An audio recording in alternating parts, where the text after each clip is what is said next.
Ho, it's me, the solo developer Thomas. Hi, welcome to this stream in honor of releasing the Falconeer Revolution Remaster. I had to think there for a second about the name. Marketing, hey? Ever since Bulwark came out, in the evenings of making games, I actually spending making another game, which is my old game, and remastering bits and bobs of the Falconeer. This initially started as sort of a relaxing, just saying, well, I'm making a city builder that took 3 years. I have lots of architecture. I'm just messing around. Sorry, fucking around with it. Just messing around with the little buildings. And initially, I just wanted to fix some bugs in the Falconeer. I thought, hey, maybe I can put those buildings in, have some fun. That fun sort of went wild. I've remade the large parcels of the world. Remade the bird, the animations, the controls, mechanics. Everything had a pass. I don't know if it's better, but you decide. But it looks a lot better. And it plays smoother than ever, I guess. Even redid all the mouse keyboard controls. It's been a labor of love. And it's available for free. There is some DLC coming, which is a supporter DLC, just a cosmetic for people. You know, everybody's getting the remaster if you own the original Falconeer, and lots of people own it for only a few bucks. So it's free. But if you want to support, I'm making a new game called Ancient Waves. It's not officially been announced. I'm still supporting both the games, making new content for Bulwark, and doing a few DLCs here, and it just helps. It helps me be independent and not give a fuck and not have to do meme gaming or whatever is making the money right now. And sort of in-depth, quirky, experimental sort of world-building games by solo dev. I don't think I'll need all the support I can get. But in essence, buying the game is all the support I need. But that's just extra. So let's just watch it and get into it, and I'll rant about the game while we go through it. And I hope my recording doesn't crash. Let me go to. So, I missed the intro sequence. Such a shame. All right. Well, the first off, we see quite a few things in this new opening screen. New logo. Okay. It's for the pool and all together with Bulwark, so it's all the same style now, which I really like. There's a new font. Just make it a little bit more readable, a bit more universal. So a new font. What else can we see? We can see that Witch Rock, which is a location in the game if you're a new player. It's where it's there's some spoiling there, but in a way, the entire game takes place in that little cave up there. But the sea chantresses are they're not magical. There's no true magic, but they're sort of shamans and spiritual guidance for the people of the Ursi. They used to have only a cave, but there's side missions where they give a festival.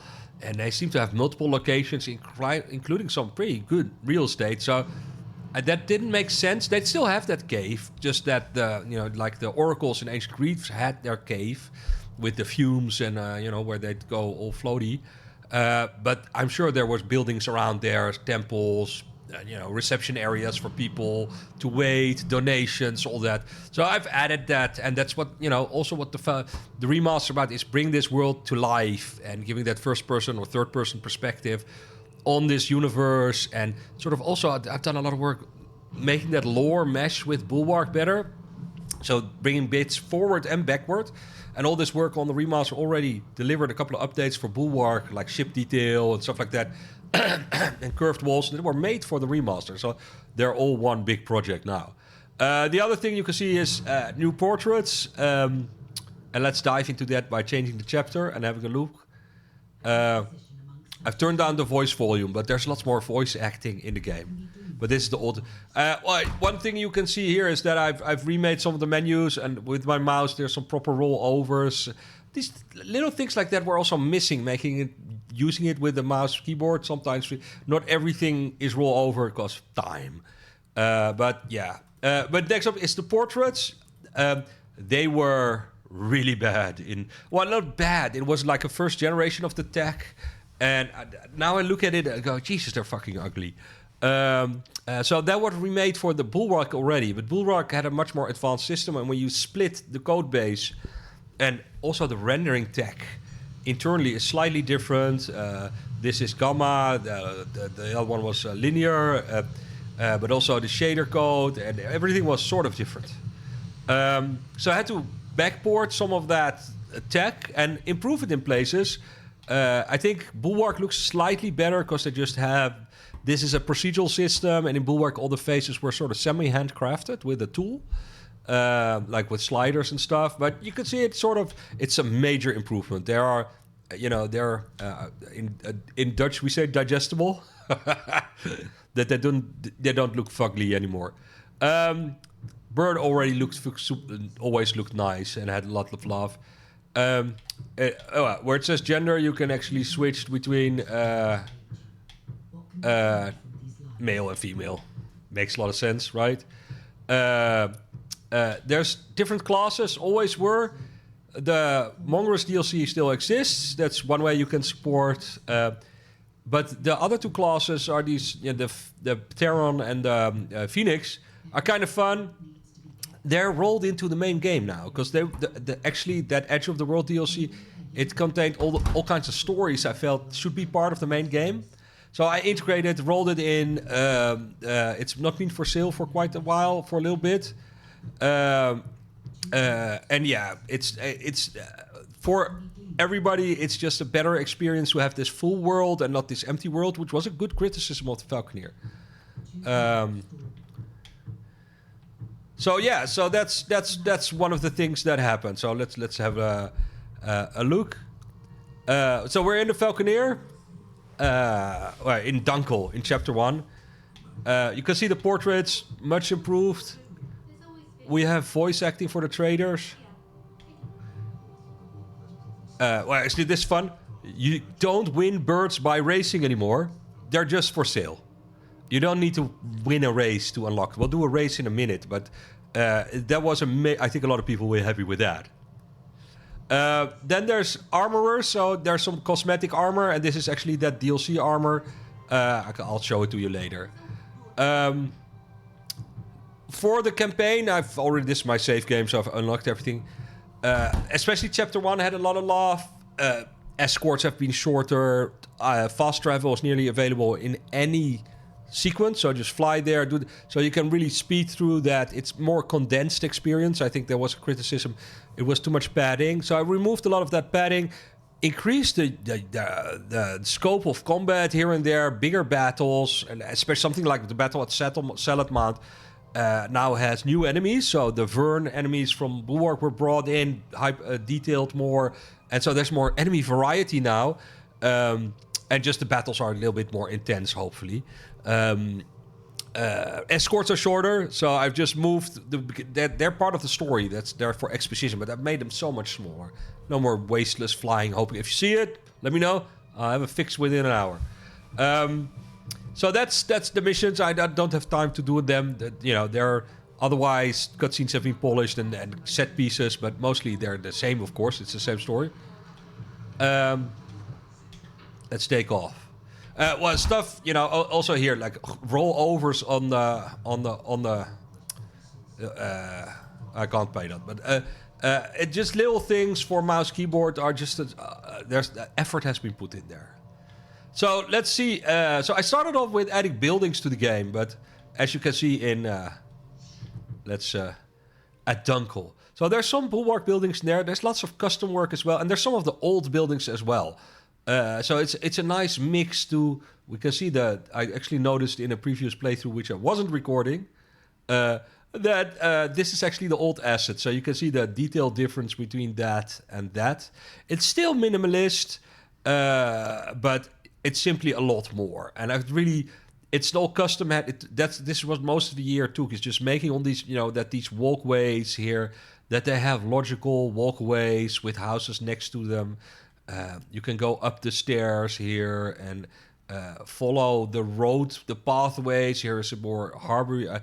Follow them up and houses. That's not something you can do in Bulwark. So it's all handmade. Art was adapted to fit. It's just lovely. Let's play. We can see the splashes. There's all kinds of visual detail. Oh, I'm flying off in the back. All the visual detail has been improved. All that effects, the water has been improved, reflection. There's little fishing boats outside. You can find some fish if, I don't know, sometimes you can see them. Oh, here you go. Little fishies. Well, you can see them there, see, in the shadows. Little schools of fishes. And Dunkel's gotten a little bit bigger as well, just for fun, you know, to make the towns feel more livable. More boats in the harbor.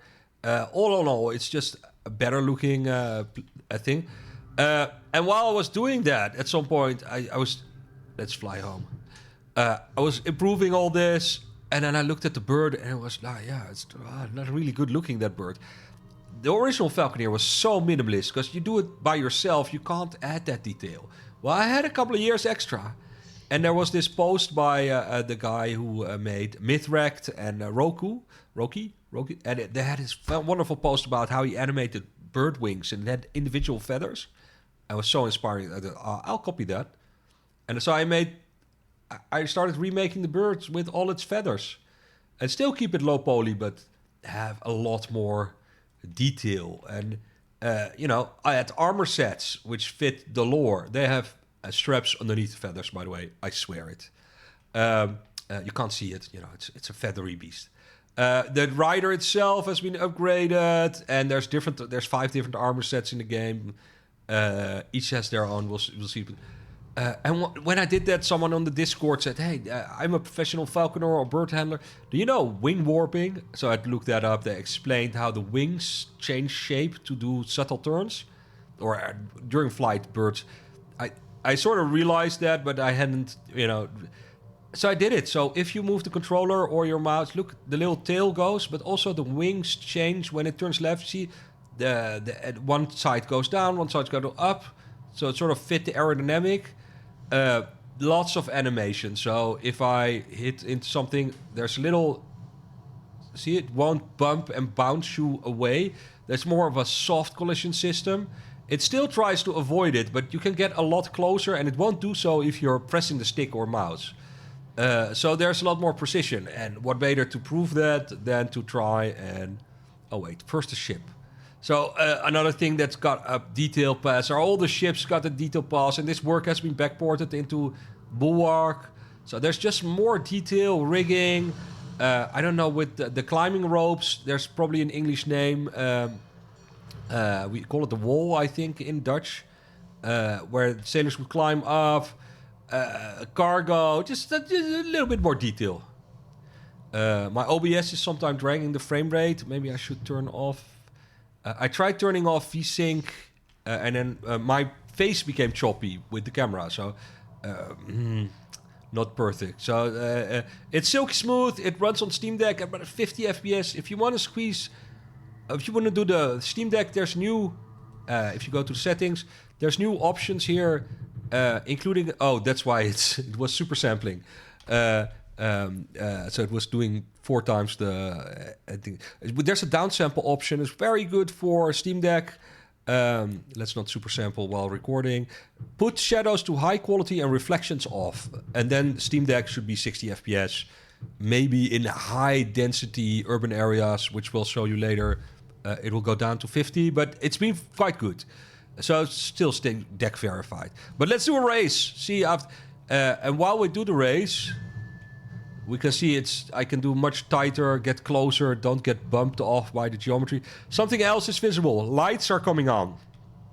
So the flames are casting light upon the environment. So I actually did it during the beta about 2 weeks ago, because I thought, maybe I can. Add a dynamic light system. And here, this is what the races do. They just give you splinters, and you don't need them for birds. So dynamic lights also extend to tracer fire, if you can see that. So so I added it, and you can see that in here with the light that's on the flames. But there's lights in the little towns. Everything, lights up in the distance. It adds a lot, and we're going to see some in combat in a little bit. But first, I want to show you, the piece de résistance. Let's get to Imperial Harbor. So I don't know. I made a comparison trailer. It should be out by now. it will show you. It might be on IGN. I'm not sure, or somewhere. It's probably somewhere.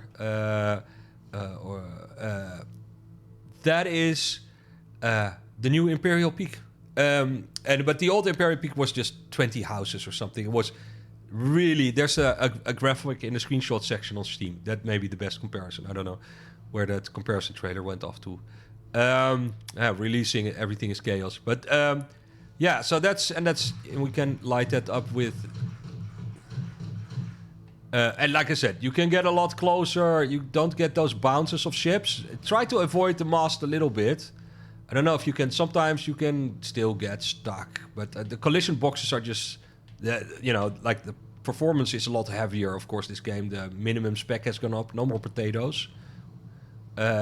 But that's also because the collision boxes have improved so much. And this is also why this is hard to do in Bulwark, where collisions are really simple and you can do these massive hive cities. Let's photo mode into the daytime. So that's... I've been flying around Imperial Peak. Let's go up. Do the daytime. And the transition from shadows to sun is a lot better. Oh, someone mentioned that and then I fixed it. So if you're new to this, I do this stuff and I listen to a lot of you. I've learned this during Bulwark. Be a better listener to your fans. I want to have a little bit of a nighttime though. See that there's dynamic lights on the buildings as well that are it's a limited system because I wanted to do the tracer fire. There can be like 5 or 6 dynamic lights at any given time. One other change. No more landing button. You just fly up to it and it just connects. I had that in the first version of the beta of the original Falconeer. And then someone said, no, that should be a button. That'll annoy players. And it's so much better. Oh, different armor. I don't have the cash. Can I sell something? Yeah, here. I don't need that.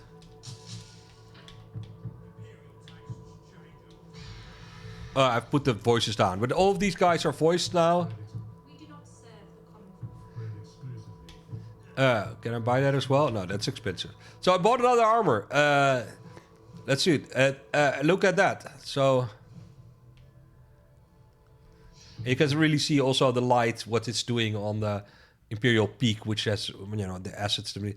Look, this is the Imperial armor. So every faction has their own armor. I like the Imperial. It's very eagle looking somehow. So it's adds a lot of character. Other stuff that's changed. So rolling is mostly the same, but dashing is its own separate button. I know people asked for that. And braking it's no longer braking. It's more of a boost up because birds don't brake. And people were braking to shoot. It was weird. It was it was turning the game to a flying turret, which is definitely not what it wants to be. And that mouse control scheme that did that has been removed. You can sort of have it in new scheme, but the bird will always follow the mouse as well, so that it remains a fixed gun, World War I, World War II style aircom. So let's do a little thing, because I wanted to show... Well, let's actually not go friendly firing. Let's find another let's find some cool location. What shall we do for showing some of the combat? Let's fly as a Mancer, because they have cool armor. Well, look, a place like Shard. Shard is an interesting place. Do fly around. There's some nice lore mysteries there. Fly around. Fuck it. Let's. So there's more than what I'm going to show you now, you can find out how they get all these toys here. But yeah, so this is Shard, and Shard, because I made the Entagon, the spy organization, sort of a secret society in Bulwark, and it was such a good asset, and it had clocks. But I made the clocks for the Falconeer first, because I had the Entagon, and then I thought I need a clock. I don't know, Big Ben, steampunk, but the Entagon is a Borgia sort of secret society, and every Borgia infiltrated place will have some of the Entagon buildings, and later on in the games you'll see them pop up in chapters. If I now go to Dunkel, I love doing this stuff. So there's just a lot of fun, having fun with the lore. Oh look, they've got their own Entagon now. Oh no, they're part of the fold. They've been integrated into the Borgia And it's got, you can tell it's evil because it's green. Stuff like that. But I've and that means like, oh, I haven't unlocked that. God damn it. Let's head there because it's fun. There's other secrets this shard, but so like they have their own secret society. Look how good it looks at night. It's a proper place now. I love, I'm just gonna fly. There's still an empty. Oh, what's that? That's. You can see the drop distance has been massively improved. New cloud tech as well. Oh god, I gotta show off so much stuff. Is it still recording? Yeah. So let's go to the daytime. I had to reduce some of the clouds due to performance, but you can see that when the shadows are now it's being lit from as the sun turns. You can see the shadows turning. Oh, it's really too subtle. Well, you can see that the shadows are on this side, and so the shadowy area. See, there is the shadows, and you can see. So the suns are basically lit by the clouds are lit by the sun, and they're also more foggy at the ground. So that it's not that idea that the clouds are higher. That it's more like a sky. So here, this Imperial Embassy, which was this weird place. So this is some of the fun weird place where you bought permits, and it always was sort of out. It was literally the first mini town I made in the prototype, so it's always been there as a legacy thing. Didn't have a lore spot, so it was called an embassy. I have text for embassy, and you can buy permits there to go to places. And then I put a little Anticon Vern. There's a link there as well. But I've turned it to an Anticon outpost. So this is it's a cover. It's like a listening post. It's a spyish place. But then now it makes total sense. It's a Borgia, and that the clock is of course now a symbol for House Borgia and for the Anticon. It is what it's the tyranny of the clock. If you know my story, that sort of something is floating up in the air. Oh man, it sometimes put some stuff. A little thing. I'm trying to find the caldera, which is the prison, which you have a breakout in. Look, more ships. The ships have bow splashes and particles and so much. More expensive rigging. They look so nice. I don't know where we're going. And if you're flying around, sometimes you'll see other listening posts and places. Is that the caldera? Oh yeah, so here we're going at clouds everywhere still the Falconeer. But here's Caldera Prison, and it's like a Borgia prison camp, and it's like tick tock, machine people with machine minds. I don't know. If they're Borgia is not necessarily good guys. They're not nobody. Everything's gray here, but I had a lot of fun adding sort of these oppressive tones to it. And sort of bring that lore forward and backward. And that was just me on a little lore rant. I wanted to. We haven't seen the. We're gonna have to fly to. I'll spoil too much. But everything's been redone. Even those side missions, the one with the Dark Phoenix, the Dark Falcon in the cave. The train guy has been redone. The Argon Air Fortress and the Mall Spring has been redesigned. It's spectacular. We're gonna see if we can defend our people and no, not.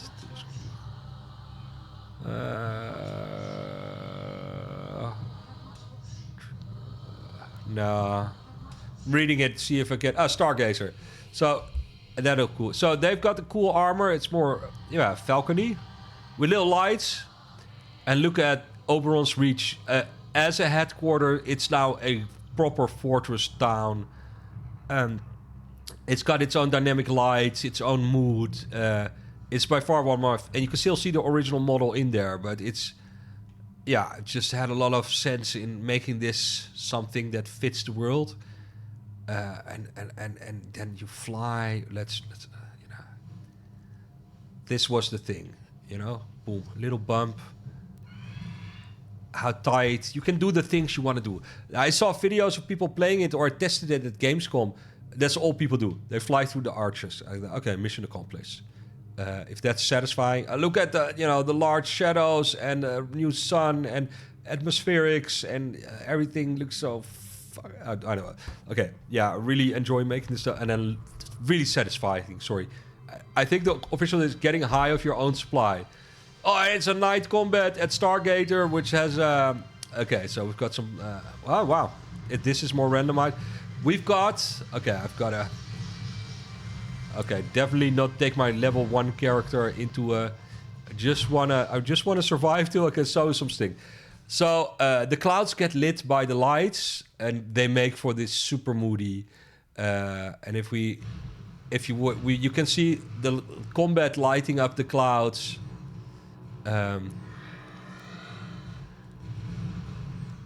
They're shooting at each other, shooting down the turrets. There's a limit to the amount of bullets that get lit, but it's just so much more epic. Let me get back to... See if we can... Get some speed. Launch some... and there's more ships involved ever, so it's like... Well, you can see it lighting up when you get closer. It's like a proper... And it adds a whole layer of epicness. I have one salvo. I want one more thing. Okay. Balloons have now... or airships have... Okay. Have a look at the balloon. I can see if I can make it happen. See those? Wherever my... Oh, shit. I'm gonna have to do it. We have dynamic damage on balloons. I don't know why I do all this stuff, because I could just slap some new graphics and be done. But I had to... it had to be done. Let's see if we can do some more dynamic damage. 2 airships, what the fuck? Oh my god. Okay, let's kill this guy. Let's get some burn damage. And watch this balloon. You can see it burning up. Can you see the damage on the balloon? And it's actually impact detonate. It's very hard. Let's find a large target. Yeah, okay, right. Is it gonna zoom to all of them? Oh, I am just a level 3. I just reset my save so I could test. I shouldn't be in this fight. But see where I shot it, where it's killing the balloon? It not... Alright, so... yeah, dynamic damage. More ships, more epic.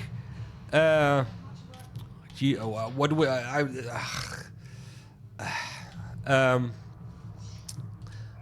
I'll do a proper live Q&A at some point, maybe tonight or something. But let's see if we can go somewhere else.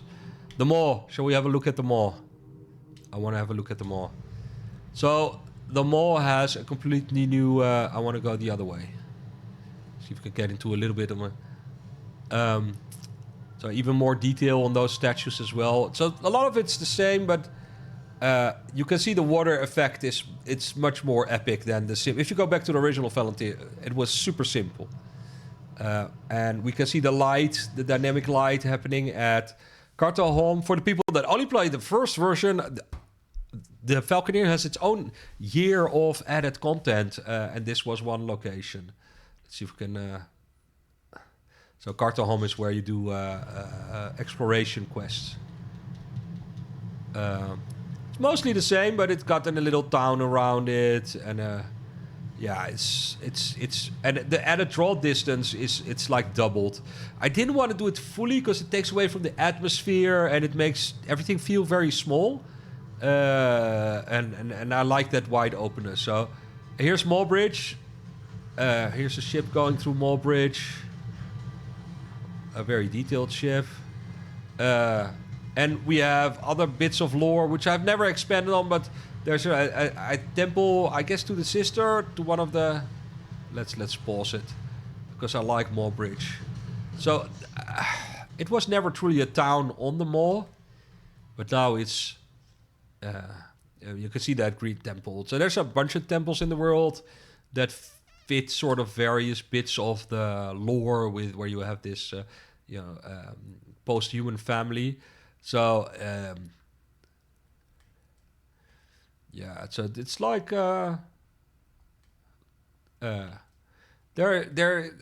and they're part of the Antagon because they're next to Shard, so they're integrated. And it's just an entire, it's so small. So the harbors are bigger.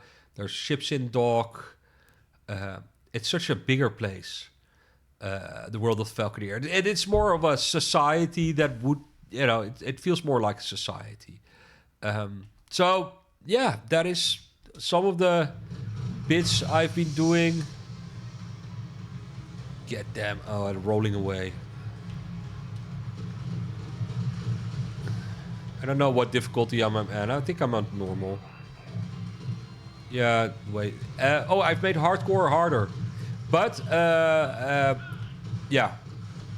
Oh, and it's one thing. If you're paying attention, you see that deflection indicator where next to my aim reticule that shows you where your bullets may go based on how far you're deflecting due to turning. I saw a comment by someone said, my shots aren't landing. There were a couple of things happening in the old Falconeer that I think that could have caused that user review. One is that you had to target lock to get aim assist. But now if I just fired at it roughly and then it's locked. So I can go out, fire anything, and the deflection is visible. Is that people haven't played flying games, World War II. Deflection with guns on turning airplanes is a real thing. The bullets are landing from where you were pointing, not where they're pointing now. Whereas if I have that machine gun, because you're firing at 200 meters, 300 meters, and turning really fast, flying really fast. If you're in World War II even, but if you're on the ground in a first-person shooter and someone is 100 meters, you're not running that fast, you're not turning. The deflection is there, it's the same principle, but the ranges are just so much higher, while the speed of firing is roughly the same on a machine gun from an airplane at least a World War II airplane as it was on the ground. So I think it's called deflection, but it's where you have to aim ahead of your target. So that's really a thing in the Falconeer because shots are particularly slow. But by having that little aim thing, that's. I wanted to also maybe show mouse control. Mouse control has a few. I've set this to like this. There's just one mouse scheme, but you move your cursor, and you can control the bird. This was one of the setups, but it's much smoother now, and it will reset itself if you not move. So you're not in. So you have that, but you can still shoot and have some shooter feel, but not that flying turret. I hated that. I did it, but it wasn't part of the game. This is a fixed wing style, fixed gun style World War II air combat. But there is some freedom in shooting that's during the aim assist. And this is where the deflection becomes, especially with the mouse. Stuff that was broken in the old game was able to steer, do the target tracking with the mouse, completely broken, did weird things. Now I can steer away and steer up. What else with the orbit is just middle mouse button, it just smooth, it clicks back. It's the hardware cursor, so there's no smoothing, it's instant. It's a hardware cursor, so it takes your Windows settings basically. But for people who like to have the way for me, I've set it up that left, the D is roll left. For French keyboards, it's the other one, but the AZOT, whatever. For most people, it's WASD. So left is separate keys, up. Then you get a lot more energy in most birds, because that was a critique as well. And birds are faster, but once you lean energy, you don't gain it as fast. So there's a little bit more balancing there. So that's how I use it. But I know someone said, I can't rebind. So you can also set the flight controls to WASD. And then I can move my mouse to shoot and do exactly, but I can also I'm now using my keys. You can use the arrow keys then to do the things, or use that E plus movement. I think it's one of the keys where you hold one key and that's it. Or you roll and then you press the E. and it will, how do you call it, roll as well. So you can still do that, and then you have a regular shooting and flying feel with middle mouse look.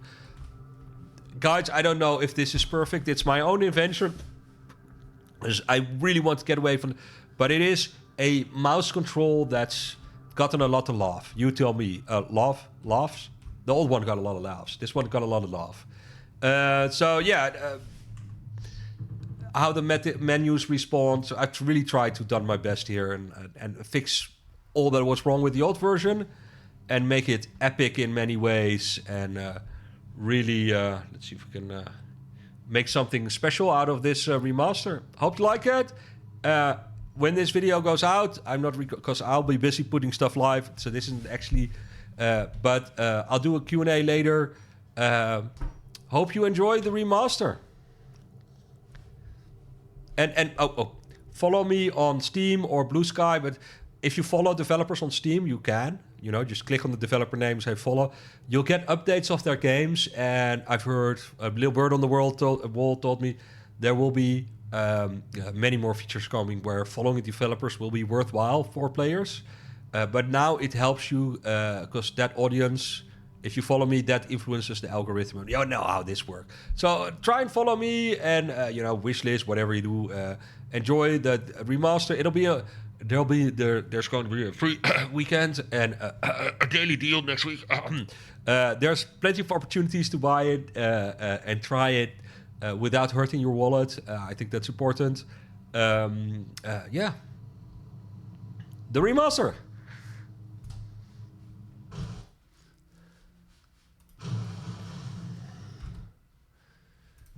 I am trying to stop the recording, but I can't. My mouse is